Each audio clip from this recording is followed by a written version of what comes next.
Hello everyone, my name's Jane Cross and I'm going to be talking to you about anxiety.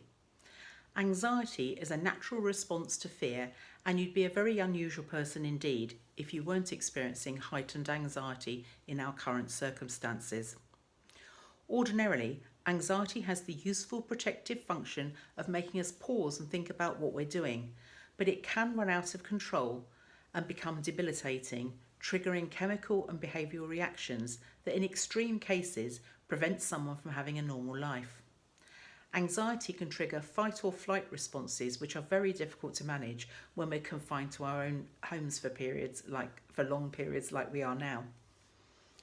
We all have very different levels of tolerance of and response to stress, adults and children, and different triggers that can make it manageable at some times and totally overwhelming at others. We will all be having different experiences depending on our own individual circumstances, but whatever our circumstances, we have to find our way through this as best as we can for ourselves and for our families. Firstly, we need to manage our own anxiety for the sake of our children. This isn't always easy to do, and it's very draining to be putting on a brave face all of the time. But it's vital, as children will take a cue from us and are usually very sensitive at picking up on undercurrents even when we're trying to be brave. But you also need to give yourself a break and don't aim to be perfect all of the time. Particular things to consider: how much control do you have over the information your child is receiving? Where are they receiving their information from? Is it reliable and factual? Is it helping or making their anxiety worse? Are they picking up on your own anxieties? As far as possible and appropriate to their age and understanding, we need to help them understand in a factual, realistic way the seriousness of the situation and why their lives have changed so much, but not terrifying them. Also, to reassure them about how they can keep safe and that it won't last forever. Social stories and pictograms can be helpful.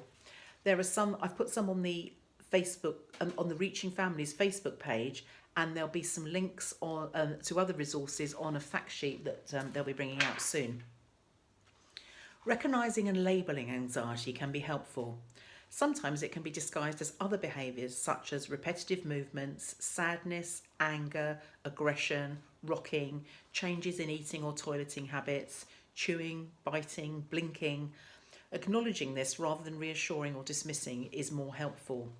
Saying you'll be fine or it's nothing to worry about without acknowledging their feelings is unhelpful. I know you feel like this, but it will pass is a more useful phrase. Over-empathising can also be unhelpful because it can add to the feeling that there is something to fear rather than focusing on what helps to manage it and moving on. It can be a tricky balance. Be honest, factual and realistic, appropriate to their age and ability to understand.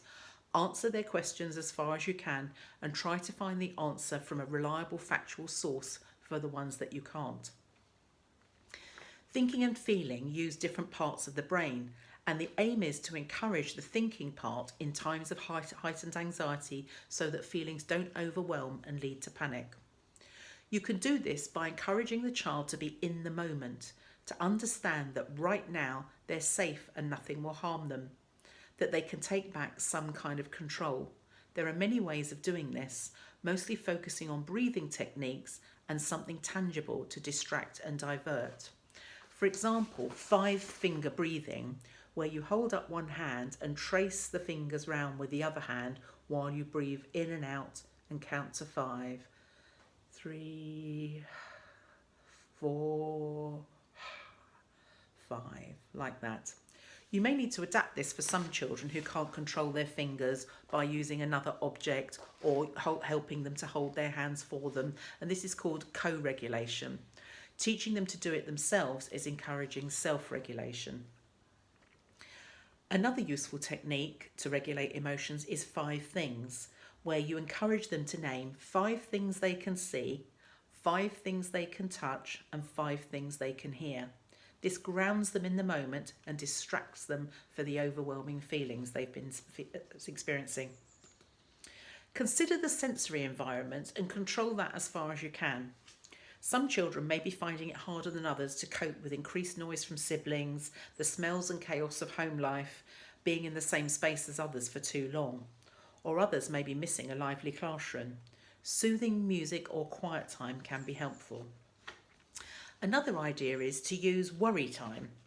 This is the idea of encouraging a time to worry, having a time set aside to think about the things that are causing the worry, but the rest of the time the worries can be parked or shut away.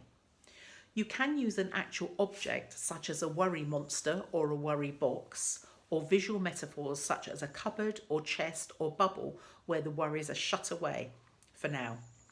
If a child is getting anxious in between times, they can write or draw their concerns and put in the worry monster or worry box until it's the allotted time to look at it. This way, you're not dismissing their concerns, rather encouraging time to address them properly so they're not gnawing away at them all of the time. Making a box, a worry box or monster, is also a useful craft project to undertake as a time filler, and expressing the worries in writing or in pictures can in itself make them less scary. Limiting the time to think and talk about worries is helpful for parent and child. During official worry time, the child has your complete attention, and again you can use drawing and writing to express the fears and explore realistic solutions and the likelihood of the concerns actually happening and what will keep them safe. For example, we can't catch coronavirus if we stay away from people who've got it, and we can kill it by washing our hands, etc. Establish parameters. For example, we will have 15 minutes to talk about this, and then it will be time to, and you follow worry time with an activity that they enjoy. Another way of thinking about ways of dealing with anxiety includes PACE, P-A-C-E, and that stands for playfulness, trying to keep things light and see the sense of humour where possible. Acceptance, that being anxious some of the time is natural and normal. Curiosity, exploring what's behind the feeling and why they're feeling like this. And finally, empathy. It must be horrible feeling like this. How can I help you? Predictability is really important for some children. Their worlds have been turned upside down and very little is the same as it was. We can create a new routine and structure in their day for them though. Visual timetables are really helpful and we can create and easy to make. For example, like this, they could be sophisticated with lamination and Velcro and putting on a timeline, or they can just be very, very simple line drawings. You can get the children involved helping you to make them, and that might make them accept what's happening more easily. Presenting something visually can have a surprisingly powerful effect. Don't underestimate that, it really is worth trying. Social contact is really important for most humans. We're social creatures. Some children on the autism spectrum might not miss this so obviously, and you may be having concerns about them getting too withdrawn and what might happen when things get back to normal. It's important in both cases to maintain contact with family and friends, but you'll have to find new and inventive ways of doing this. Make some time daily to write letters, draw pictures, use Skype or WhatsApp, talk on the phone. You may be able to see people from a distance or talk through a window, across a garden fence, or go on a trail spotting teddy bears or rainbows in people's windows, depending on where you live. The rule is physical distancing rather than social distancing. Keeping social contact is really important. You may have heard of positive psychology. Life's natural optimists are probably faring better than most at the moment. But positive psychology talks about learned optimism, suggesting that we can learn to see the positive side of things, even if it isn't an instinctive response. And this makes it easier to cope with adversity. The old glass half empty or half full idea. Emphasise the good news stories. Look for the helpers, the survivors. Try to discourage negative thoughts as far as possible. Enjoy nature, music, dancing, singing. Find at least one thing to be grateful for every day, more if possible. If you're busy and happy, there's less time to be anxious. Try to see the positives. There might be more time to do things as a family, digging out old toys, planting things if you have outside space, enjoying narrative games with cars, dolls, dinosaurs, making dens or pretend vehicles, going on imaginary outings, making restaurants, cinemas, shops, fashion shows. Burning energy will be important, discos, ball games, workouts, teaching relaxation as well. On the other hand, practicing mindfulness or yoga might be time to try new things that in normal life you don't have time to do. Cooking and baking together, reading, listening to audiobooks, playing charades or putting on plays, teaching new life skills, which also known as helping with the housework. It could be the time to do that sort of thing, as well as the more obvious craft projects, DIY projects, even for age appropriate, getting teenagers involved. Perhaps putting together flat packs is something that I've tried with some of my students, and they've quite enjoyed that. Making more of meal times, taking longer over things, having more fun at bath time, more stories at bedtime, all of those things. Playing imaginative games such as schools, shopping, possibly hospitals where the toys get better.